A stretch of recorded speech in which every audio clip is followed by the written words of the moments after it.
మీ కళ్ళద్దాలిక పక్కన పెట్టేయండి. ప్రతి కంటి సమస్యకి బెస్ట్ సొల్యూషన్ ఇస్తుంది అమెరికన్ లేజర్ ఐ హాస్పిటల్. లైంగిక ఆరోపణలు ఎదుర్కొంటున్న ప్రముఖ యూట్యూబర్ హర్ష సాయి ఇంకా పరారీలోనే ఉన్నాడు. పెళ్లి పేరుతో మోసం చేసి లైంగికంగా వేధించి నగ్న చిత్రాలతో బ్లాక్మెయిల్ చేస్తున్నాడని బాధిత యువతి నార్సింగి పోలీసులకు ఫిర్యాదు చేసిన విషయం తెలిసిందే. దీనిపై కేసు నమోదు చేసుకున్న పోలీసులు యువతి స్టేట్మెంట్ ను రికార్డ్ చేసి తర్వాత ఆమెకు వైద్య పరీక్షలు నిర్వహించారు.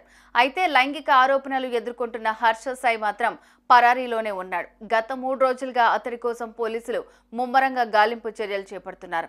అయితే ఈ క్రమంలోనే హర్ష సాయికి మరో షాక్ తగిలింది. తాజాగా అతడిపై బాధిత యువతి మరో ఫిర్యాదు చేసింది.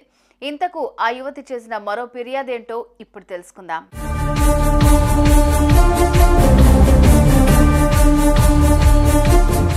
లైంగిక ఆరోపణల నేపథ్యంలో హర్ష సాయి ప్రస్తుతం పరారీలో ఉన్నాడు. యువతి ఫిర్యాదుపై హర్ష సాయి ఇటీవల ఇన్స్టా ద్వారా స్పందిస్తూ ఇదంతా కావాలనే డబ్బు కోసం చేస్తున్నారని, త్వరలో అన్ని నిజాలు బయటపడతాయని రాసుకొచ్చాడు.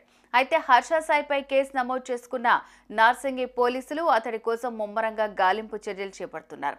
అయితే ఈ క్రమంలోనే బాధిత యువతి హర్ష సాయిపై మరో ఫిర్యాదు చేసింది. తాను కేసు పెట్టినప్పటి నుంచి హర్ష సాయి తనను మరింత టార్చర్ చేస్తున్నాడని, మెయిల్స్ ద్వారా మానసికంగా ఇబ్బందులకు గురి చేస్తున్నాడంటూ గురువారం తాను న్యాయవాదితో వచ్చి నార్సింగి పోలీసులను ఆశ్రయించింది. దీంతో పోలీసులు అతడిపై మరో కేసు నమోదు చేశారు. అనంతరం బాధిత తరపు లాయర్ స్పందిస్తూ కేవలం ఈ ఒక్క అమ్మాయి మాత్రమే కాదని, ఇలా అనేక మంది బాధితులు ఉన్నారని అన్నారు.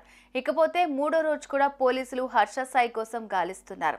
అతడు గోవా లేదా బెంగళూరుకు పారిపోయి ఉండొచ్చని పోలీసులు అనుమానిస్తున్నారు.